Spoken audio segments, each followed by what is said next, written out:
Aman Nitish.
Good afternoon, students. Am I audible? Good afternoon, sir. Good Yes, afternoon, sir. sir. Okay.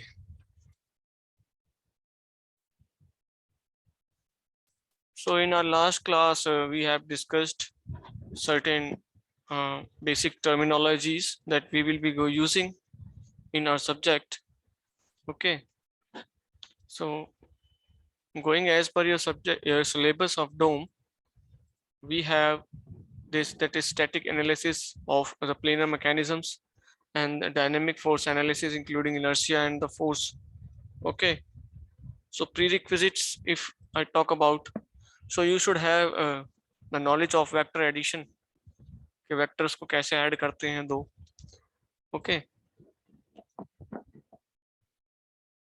So going by the introduction of this topic, that is static force analysis, हम जब भी machinery की बात करते हैं, okay, तो force उसके अंदर कोई ना कोई होंगी, मशीन चल रही है, certain forces will be acting on it, उसके जो कंपोनेंट्स हैं उनको मूव कराने के लिए फोर्सेस एक्ट कर रही हैं, किसी चीज को रोकने के लिए हमें ब्रेक सप्लाई कर रहे हैं, दैट आल्सो फोर्स. तो force are transmitted from one component to other, जैसे बेल्ट हो गई, आपकी चेन ड्राइव हो गई, गियर ड्राइव्स होगी. Similarly brake drum to brake shoes, तो वहां पे भी आप फोर्स अप्लाई कर रहे हो. From gears to shaft, gears जो एंगेज होते हैं, and the torque is transmitted to your propeller shaft and shafts to differentiate and differentiate to the wheels. So this is how the force is being transmitted. So in design of machine mechanics, it is necessary to know the magnitude as well as the direction of force transmitted from the input to output. जब भी हम किसी mechanics की बात करते हैं, कोई भी अपनी डायनेमिक सिस्टम की बात करें, तो वहां पे फोर्स कहाँ से कहाँ जा रही है, लोकेशन, उसका डायरेक्शन क्या है, उसका मैग्नीट्यूड क्या है, we have to know. The analysis keep in selecting the proper size of machine components to withstand the stress developed in it. वही वैसे मैंने आपको बताया था लास्ट क्लास में कि कितना स्ट्रेस वो झेल सकता है, डिपेंडिंग अपॉन उसकी टेंसाइल स्ट्रेंथ कितनी है, उसका अल्टीमेट टेंसाइल स्ट्रेंथ कितना है, कंप्रेसिव लोड कितना है उसका झेलने की क्षमता. तो उसके अकॉर्डिंग हम उसको डिजाइन करेंगे. देन कि भाई हमें इसमें 500 जो न्यूटन की फोर्स काम में आएगी इस मशीन में, तो ये कंपोनेंट की अगर इसकी जो स्ट्रेंथ है वो 400 है, then it will fail. So we have to go for the higher strength materials. Okay. If proper size are not selected, the component may fail during the machine operations. On the other hand, if the members are designed to have more strength than required, the machine not able to compete it with others due to more cost, weight, size. अगर हम बड़े बड़े components लगा देंगे, ठीक है, उसकी strength तो बढ़ जाएगी, लेकिन विल बी अफोर्डेबल, क्या वो अफोर्डेबल होगी, क्या उसका जो एफिशिएंसी हमें चाहिए वो आएगी. So taking in these consideration, we have to analyze each and every force. So if the component of machine accelerate, the inertia force are produced due to their masses. तो inertia force भी बढ़ जाएगी, so the power consumption will increase. However, if the magnitude of these forces are small compared to the external applied force, they can be neglected by analyzing the mechanism. Okay, such analysis is called static force analysis. Whereas the inertia effect अगर हम count करते हैं due to mass of the component is considered, the then जो analysis होगी, that dynamic force analysis will be there, that we will be discussing in our next topic. Okay. तो हम बात करते हैं constraints की and the applied force की. So applied force क्या है? What is applied force? कोई भी फोर्स, कोई भी पुश या पुल जो हम आउटसाइड द सिस्टम देते हैं, यानी कि जो हमारा सिस्टम जिसके ऊपर हम काम कर रहे हैं, जिसको हम एनालाइज कर रहे हैं, उसके हमने जो भी फोर्स दिया, वेदर पुश, पुल, टॉर्क, मूवमेंट, कुछ भी, that is your external applied force. क्योंकि बॉडी के अंदर से कोई फोर्स ओरिजिनेट नहीं हुआ है, ठीक है, वो हम उसको बाहर से दे रहे हैं to take it into the motion और डायनेमिक मोशन में लाने के लिए. So these are the external applied forces. ठीक है. So a pair of action and reaction force, जैसे मैंने आपको बताया था लास्ट क्लास में, Newton's third law, which constraints to connected bodies to behave in a particular manner depending upon the nature of the connection are known as constraint forces. अब मैं एक handle को लेता हूँ, जैसे हम नल चलाते हैं, तो उसका एक मूवमेंट हमने कंस्ट्रेंट किया हुआ है. मतलब हमने देखो, अगर मैं एक बार को लेता हूँ एग्जांपल के तौर पे, मैं आपको समझाता हूँ कंस्ट्रेंट क्या है.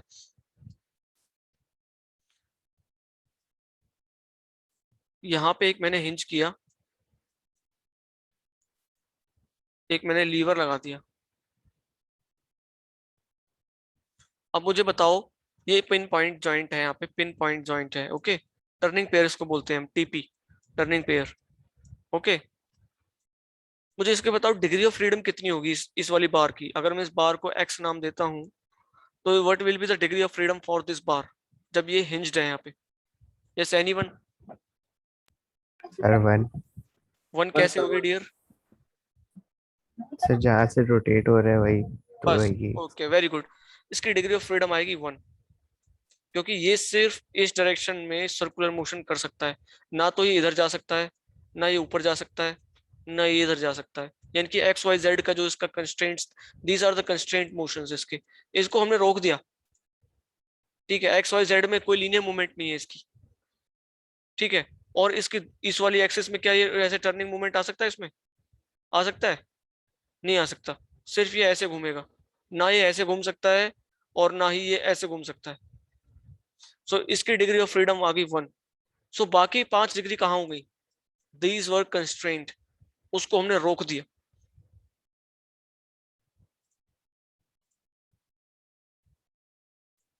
ओके.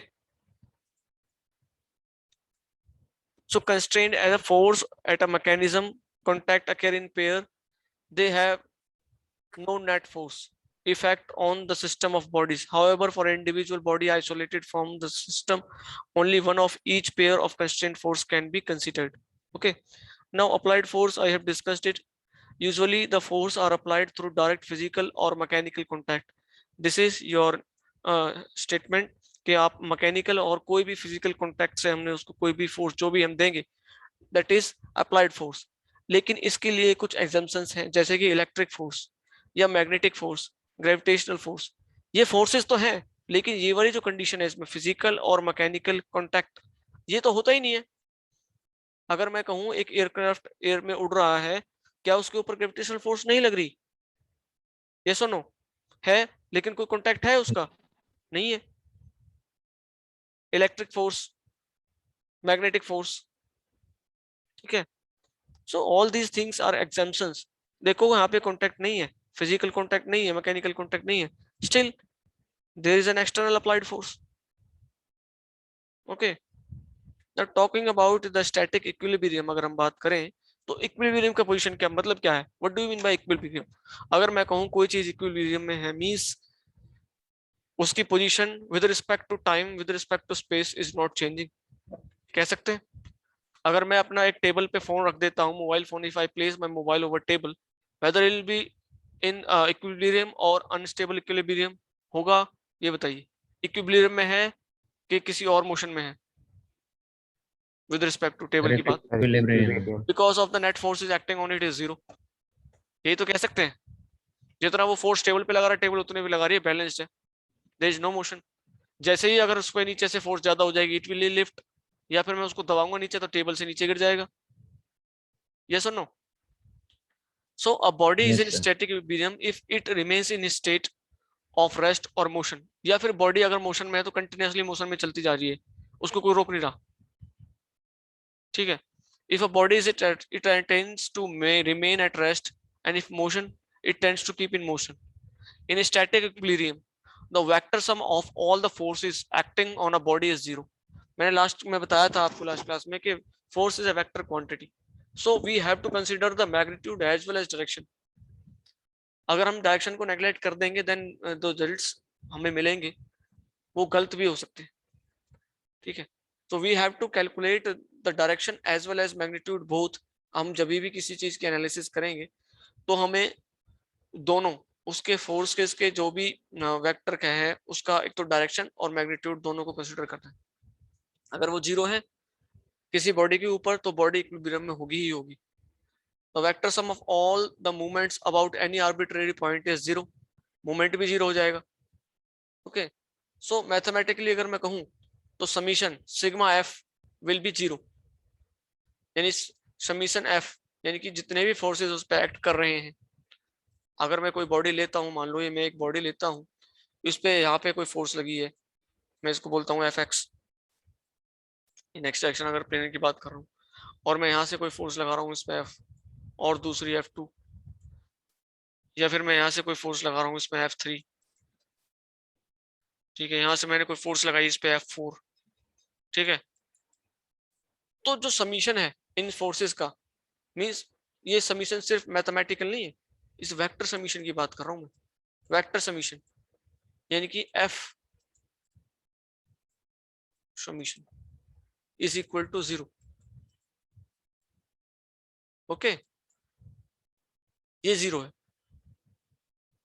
तब वो बॉडी इक्विलिब्रियम में है। दूसरा, उस पर जितना भी कपल लग रहा है यानी कि टॉर्जन मूवमेंट जितना भी लग रहा है वो भी जीरो है, then we can say that the body is in static equilibrium.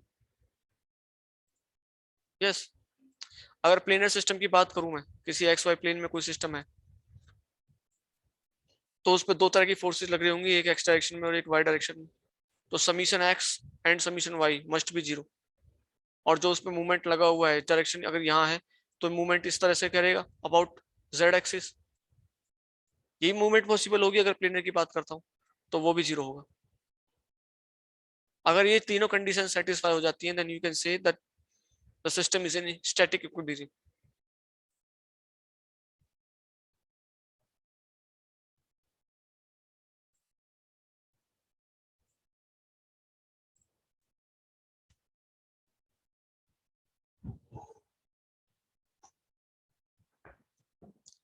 Equilibrium अगर मैं बात करूं, जब कोई मेंबर है, मेंबर मींस ये जो हमने कंपोनेंट सिलेक्ट किया है दैट इज कोई भी एक बॉडी जिस पे मोर देन 2 फोर्सेस लग रही हैं, 2 या 2 से ज्यादा फोर्सेस लग रही हैं, then how will you say that body is in static equilibrium?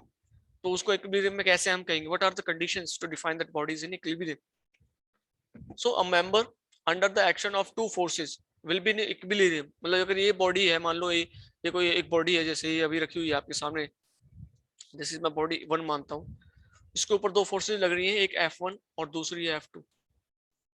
So this body in static equilibrium when the F1 and F2 are equal in magnitude and opposite in direction। अगर मैं इसकी vector quantity की बात करूं तो direction भी हमको बतानी पड़ेगी। अगर ये F1 इस डायरेक्शन में है और F2 भी इस डायरेक्शन में हो जाएगी, will this body in equilibrium?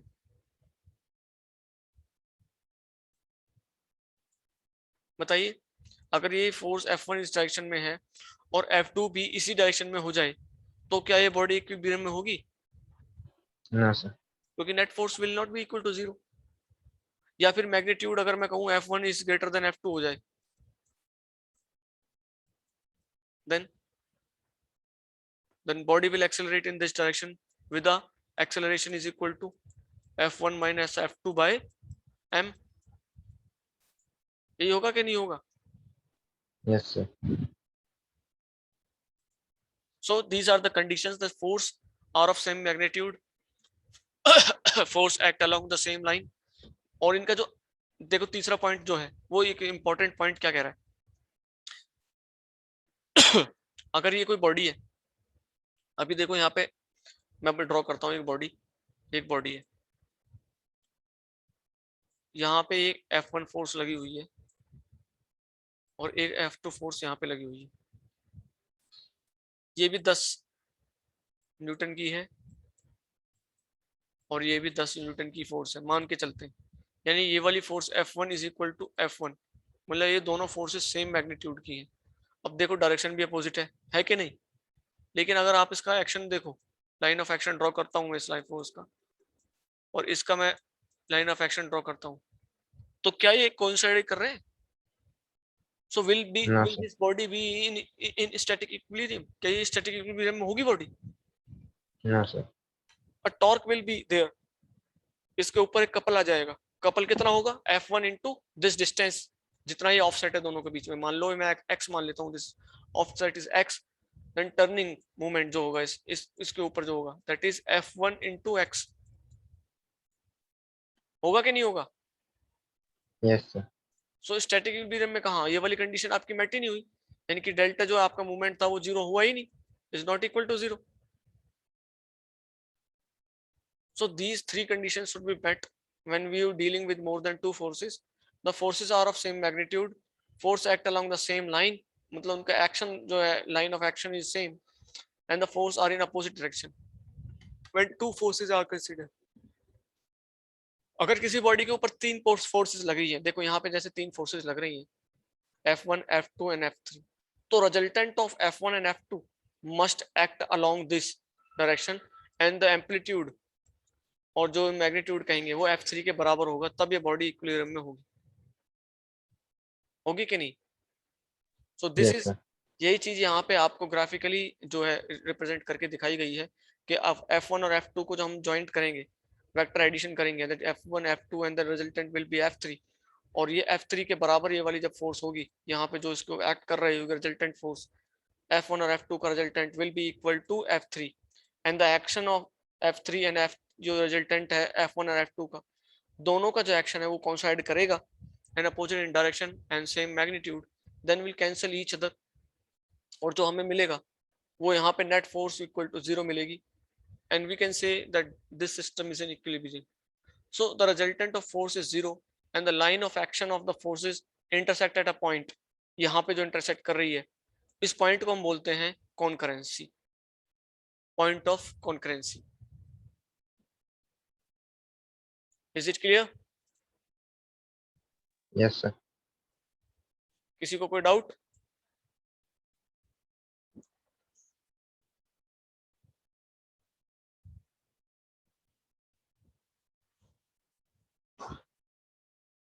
Yes. So member with two forces and torque, अगर एक दो मेंबर भी हैं और उनके ऊपर कोई टॉर्क भी लग रहा है, then how would you say that body is in equilibrium? So from this statement जो यहाँ पे है, लेकिन एक डायग्राम दिख रहा होगा आपको, यहाँ पे दिख रहा है diagram, F1 F2 and torque T is there and this is the offset between the two forces. Now you can clearly see the line of action of this force F2 is this, and अगर इसकी action की बात करूं मैं, line of action का, ये वाली F1 की, तो इसका लाइन ऑफ एक्शन ये है और इसका लाइन ऑफ एक्शन ये है. सो क्या ये दोनों फोर्सेस अगर इक्वल होती तब भी ये जो आपका लिंक है ये आपका स्टैटिक इक्विलिब्रियम में होता?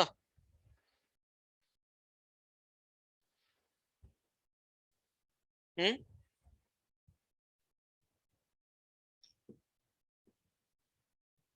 बताइए. ओके, चलो मैं बताऊंगा. कोई बच्चा ट्राई करना चाहेगा कि how you will explain this system? सब कुछ है आपके सामने. Yes, anyone want to try? Yes, Aman, say yes और no, want to try to explain this topic? Ashutosh Yadav,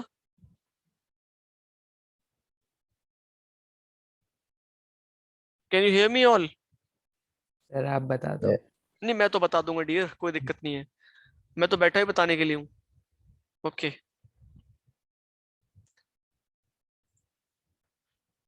तो जो मैंने आपको लास्ट वाला समझाया वो समझ में आ गया कि अगर दो बॉडीज, दो फोर्सेस एक बॉडी के ऊपर लग रही हैं, तो हमको स्टैटिक इक्विलिब्रियम में रखने के लिए हमारे पास तीन कंडीशंस हैं. पहली, F1 और F2 दोनों बराबर होनी चाहिए मैग्नीट्यूड में, मतलब 10 न्यूटन की ही फोर्स है तो ये भी 10 न्यूटन की होनी चाहिए. दूसरा ये कि लाइन ऑफ एक्शन दोनों फोर्सेस का सेम होना चाहिए, ये यहाँ से एक्ट कर रही है तो ये यहाँ से एक्ट कर रही है, तो दोनों का जो लाइन ऑफ एक्शन है, लाइन ऑफ एक्शन समझते हैं आप कि वो किस डायरेक्शन में आपको फोर्स का जो इफेक्ट है वो नजर आएगा, वो दोनों सेम होना चाहिए, और मैग्नीट्यूड सेम, एक्शन सेम, और directions will be in opposite.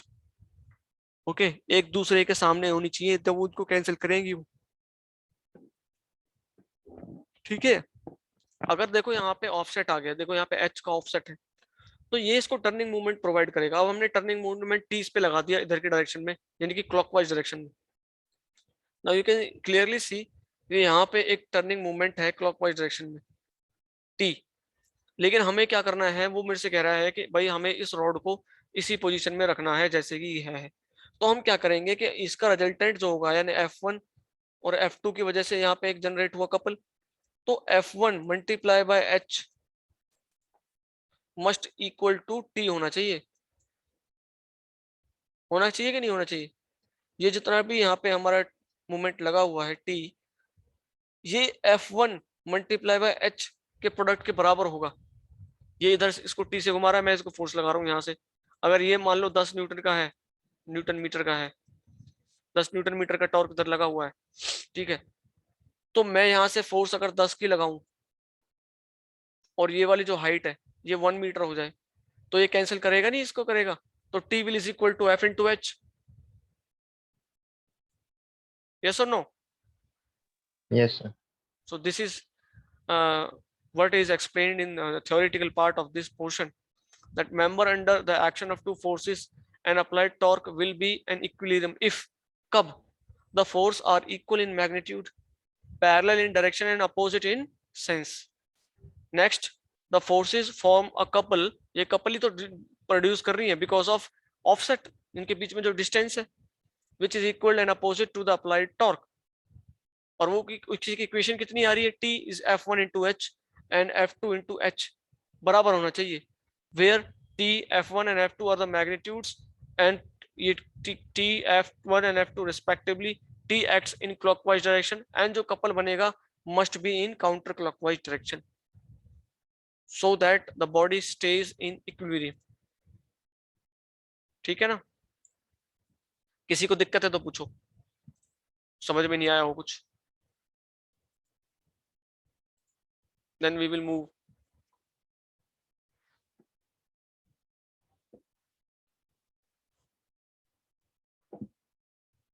Yes dear. किसी को कोई डाउट है? No sir. समझ में आ रहा है? Yes, sir. देखो ये थोड़ा सब्जेक्ट इसी तरह का है, फोर्स एनालिसिस। आपको डायग्राम्स बहुत सारे एनालाइज करने पड़ेंगे, कुछ चीजें आपको समझ में भी नहीं आएंगी, हो सकता है। मैं ये नहीं कह रहा नहीं आएंगी, मैं कैसा हो सकता है किसी को ना आए। So you can freely ask मी।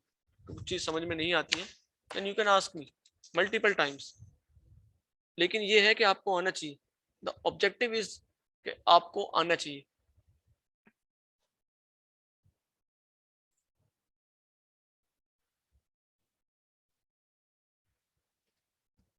अब तक हमने 2 फोर्सेस का देखा, 3 का देखा। अब हम कहते हैं 4 फोर्सेस किसी ऑब्जेक्ट पर लगे तो आप उसको कैसे डिफाइन करेंगे।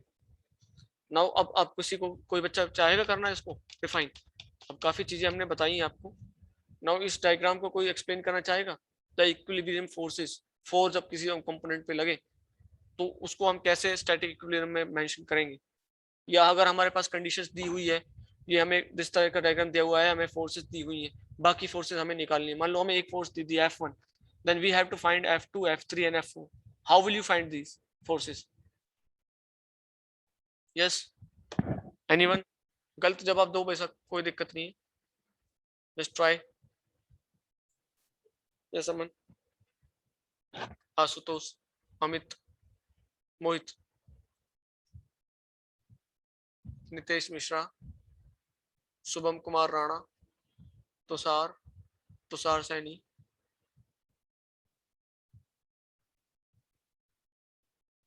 हाँ जी मिश्रा जी।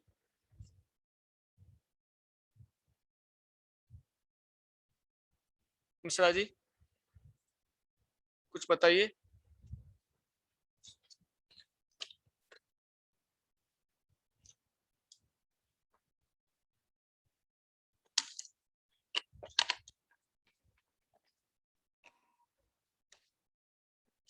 कोई नहीं बोलेगा? बोलना क्यों बंद कर देते हो? नहीं आता तो बताओ। सर नहीं आता। हाँ तो बस बोलो ना यार, नहीं आता तो मना कर दो, चुप रहते हो, कोई दिक्कत नहीं है, सीखने के लिए तो आ रहे हो। खुश रहो हमेशा, ओके। डोंट हेजिटेट, अगर नहीं आता मेरे को बताने में हेजिटेट मत करो, ठीक है। सो बोलो किस किस को नहीं आ रहा। सर सभी को नहीं है। ओके, नहीं अपना इंडिविजुअल परसेप्शन रखो यार, हो सकता है मिश्रा जी को आ रहा हो, आप ये नहीं कह सकते ना सबको नहीं आ रहा। यस सर अब मोहित। तक तो बता देता किसी कोई बात नहीं। शुभम कुमार राणा जी, आपको भी नहीं आ रहा ना? ओके। नहीं आया सर, ओ हाँ कोई बता बात ही नहीं, दो। ठीक है। उससे पहले वाला कुछ समझ में आया? जो हमने 2 फोर्सेस एनालाइज किया, 3 फोर्सेस एनालाइज किया, वो कुछ समझ में आया? नहीं आया? चल रिपीट। देखो ये बेसिक है, अगर यहाँ आप गड़बड़ाओगे तो फिर आगे और मुश्किल होगी। यहाँ समझ में नहीं आ रहा है, यू आस्क मी। जब आप एनालिसिस करोगे, स्ट्रेस कंपोनेंट, फोर्स कंपोनेंट्स निकालोगे, फिर आप डेरिवेशंस करोगे, जायरोस्कोपिक कपल्स निकालोगे, आप वहां दिक्कत हो गई। फिर आपको वहां आप कैसे डिकोड करोगे इन फोर्सेस को, फ्री बॉडी डायग्राम्स कैसे आप बनाओगे? यस, अगर वो नहीं समझ में आ रहा है देन आई विल कंटिन्यू, उसको दोबारा से मैं आपको बता दूंगा। बताइए मुझे, we are losing time. Yes dear, जल्दी बताओ। अच्छा मेरे साथ बोलो, अगर मैं इस ये वाला जो सिस्टम है इसको मैं कंसिडर करता हूँ, आप एक बार देखो, ठीक है, मैं आपको समझाता हूँ।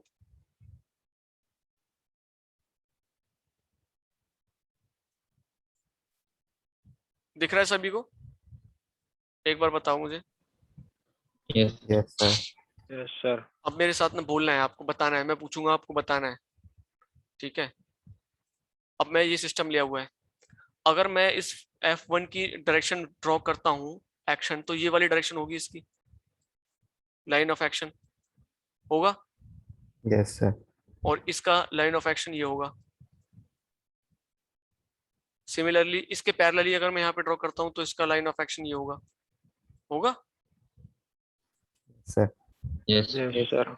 ये यहाँ पे देखो ये बनाया हुआ है इसने इसने इसका लाइन ऑफ एक्शन ये दिखाया हुआ है, this is B O dash and C O dash respectively for force F2 and F3 and this is your point of concurrency, जहाँ पे ये दोनों फोर्सेस मिल रही हैं, ये तो हमने पूरा डिस्कस किया था। ठीक है, अब इनका कोई रिजल्टेंट फोर्स होगा यहाँ पे इस डायरेक्शन में, होगा कि नहीं होगा? जब इनका वेक्टर सम निकालेंगे देन सम वेक्टर प्रोडक्ट जो इस डायरेक्शन में होगा, होगा कि नहीं होगा? अगर मैं एक रिजोल्यूशन की बात करूं, अगर यहाँ पे एक फोर्स ऐसे मैं अगर बात करता हूं, देखो मैं इसको बताता हूं आपको,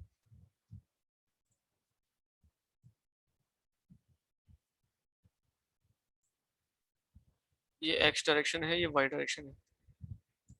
अब मुझे बताओ ये फोर्स F है, इसके कंपोनेंट्स मुझको बताने हैं।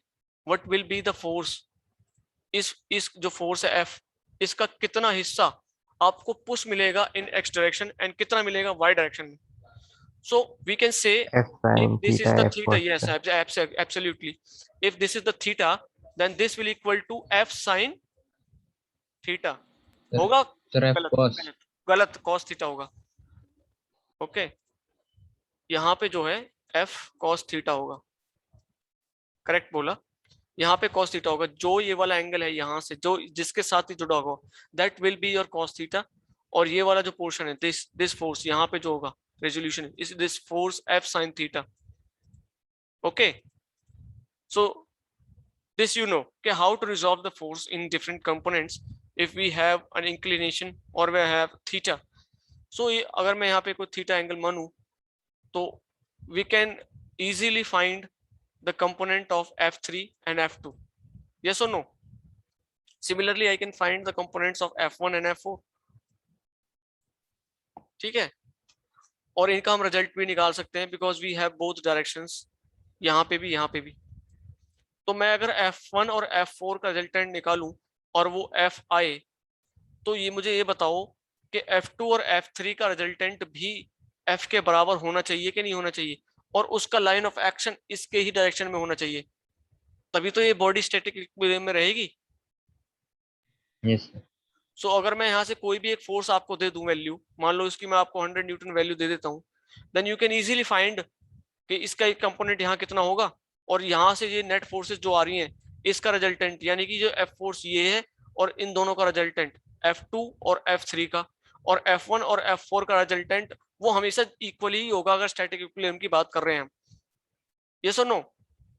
तो अगर हम Yes, sir. दोनों में से कोई भी दो फोर्सेस दे दें तो दो forces we can easily find out, because condition हमें क्या दी है? कंडीशन हमें दी है स्टैटिक इक्विलिब्रियम में है कंडीशंस, यानी कि जो सिस्टम है स्टैटिक इक्विलिब्रियम में ही है, यानी कि summation of forces will be equal to 0।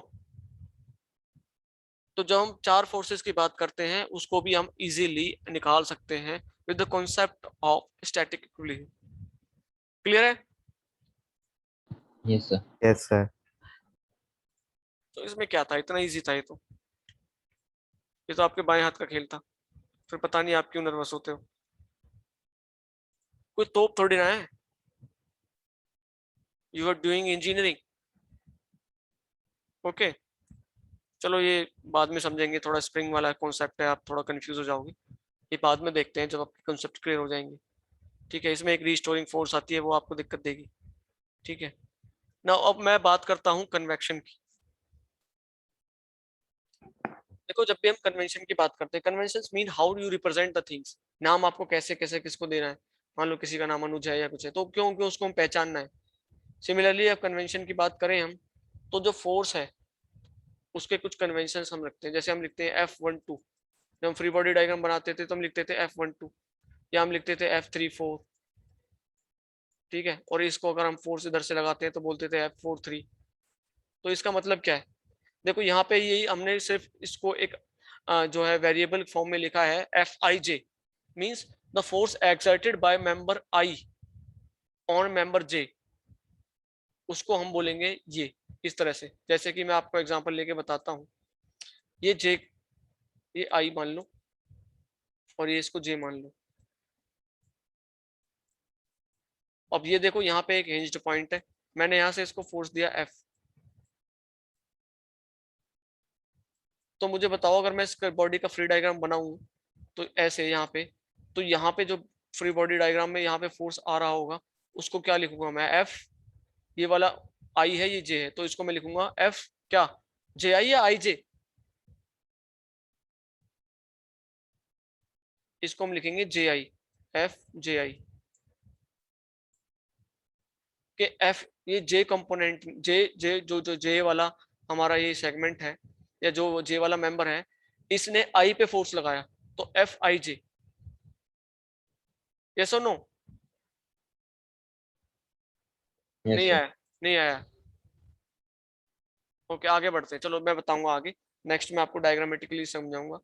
अब बस इतना याद रखो, the force exerted by a member I, मतलब जो लगा रहा है, ठीक है ना, ऑन द मेंबर जे, मतलब जे पे लगा, तो जो लगा रहा है उसको पहले लिखना है, जिस पे लगा रहा है उसको बाद में लिखना है, समझे? The force exerted yes by sir, member I, I ने लगाया, किस पे लगाया, मतलब मैं लिखता हूँ F1, यानी कि F यानी फर्स्ट कंपोनेंट, मतलब जो हमारा पहला जो मेंबर है, एक कंपोनेंट वन ने फोर्स लगाया किस पे, दो पे, तो F12। अगर मैं लिखता हूँ force 12, then you can easily decode it कि फोर्स कौन लगा रहा है, वन, किस पे लगा रहा है, दो पे, तो हमारा जो वन जो मेंबर है वो फोर्स लगा रहा है दो पे, उसका मैग्नीट्यूड हम F12 से लिखेंगे। अगर मैं लिखूं F21, यानी कि जो सेकंड मेंबर है वो लगा रहा है फर्स्ट मेंबर पे फोर्स, ओके। yes sir, अब देखो यहाँ फ्री बॉडी डायग्राम मैं दिखाता हूँ, इसमें पता चलेगा आपको, ये वाला मेन कंसर्न है जिसको हमने तोड़ फोड़ मरोड़ के यहाँ पे लिखा है, दिखाया है, ये मेन हमारा 4 बार मैकेनिज्म है, ये आपने पढ़ा होगा कोम में, ठीक है। ये 4 बार मैकेनिज्म है, इसको तोड़ मरोड़ के हमने सब इसका निकाल लिया कि इसके अंदर क्या हो रहा है, इस पे फोकस रखो बस। अब मैं बात करता हूँ, देखो हमारे पास लिंक है वन, ये यहाँ पे जोड़ा होता है, लेकिन हम इसमें इसको हमने क्या किया है, ये दो हिंज पॉइंट है इनको देख लिया है हमने, तो क्योंकि ये बेस है तो ए और डी एक ही हम इसको कंसिडर करेंगे, एक लिंक, दूसरा लिंक है हमारा दो, तीसरा है थर्ड, ये सब four, this is 4 link mechanism.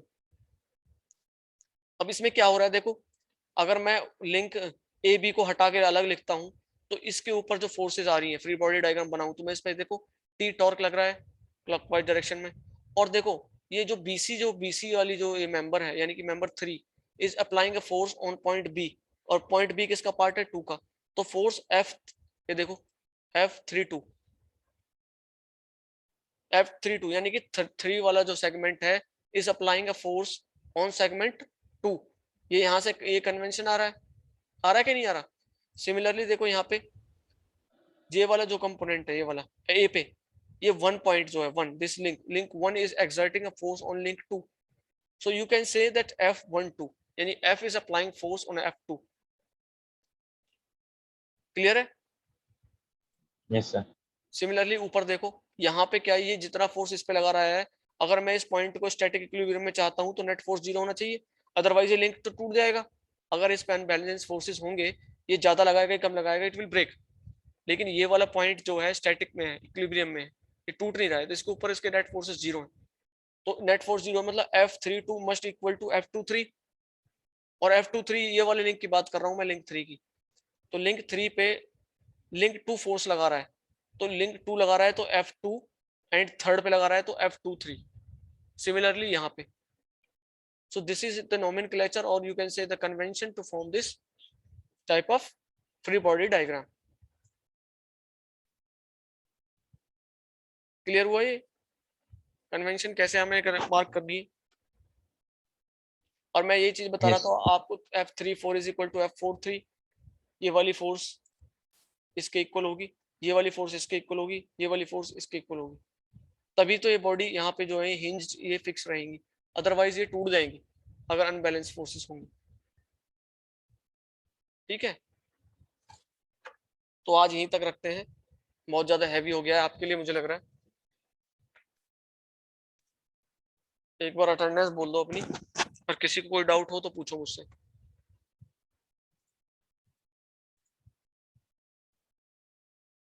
Yes Aman, roll number 5,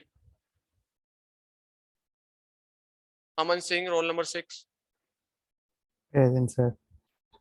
Ashutosh roll number 12, present sir, Chanchal Kaushik absent है, Jatin Arya 16, Kunal Shakya 18, Mohit Adana, Present, sir. Nidhik Kumar roll number 22, Nitesh Mishra, Nitesh Mishra, Nitesh Sharma 24, Shubham Kumar Rana, Yes, sir. Tushar Kanaujia, Yes, sir. Tushar Saini, Tushar Saini,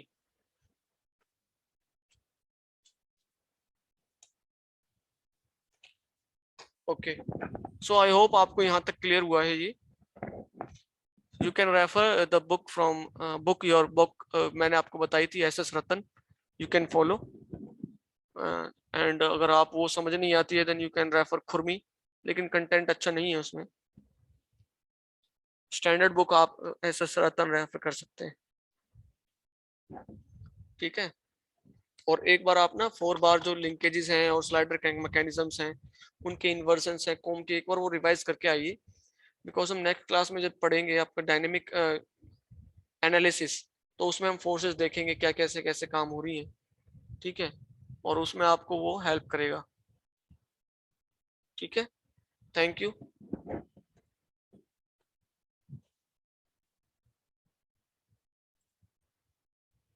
okay, ठीक है।